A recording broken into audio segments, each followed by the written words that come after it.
traffic and customers with YouTube. And this is like a AI automation machine we're using for our channel, Matt. So like, here's another crazy thing. If you wanted to reach 1.8 million people per month, you probably have to use something like Facebook ads to get started on that really quickly. And you're probably looking at, I would say, about over $10,000 per month in ad spend to reach that many people, right?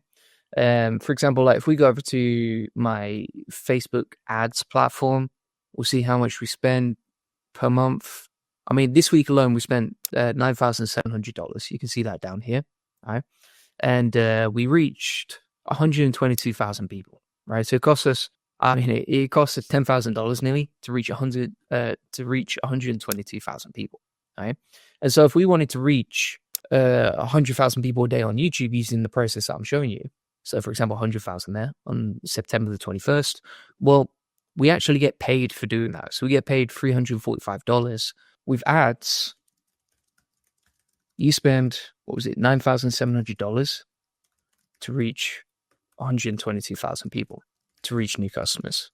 For example, as I've shown you today, and again, this is not typical, $345 to reach 100,000 people, right? So instead of like spending money to reach customers, you actually get paid to reach customers. And that's a big difference. And that also means that you're more profitable, you save time, it's very scalable, and it's just a much better platform. The other thing I would say is like when you're creating organic content like this with AI, you actually build more trust, because if someone sees your Facebook ad, well, so many people have had bad experiences with Facebook ads. They often don't trust the ads that they see. And so instead, using this process is way, way faster.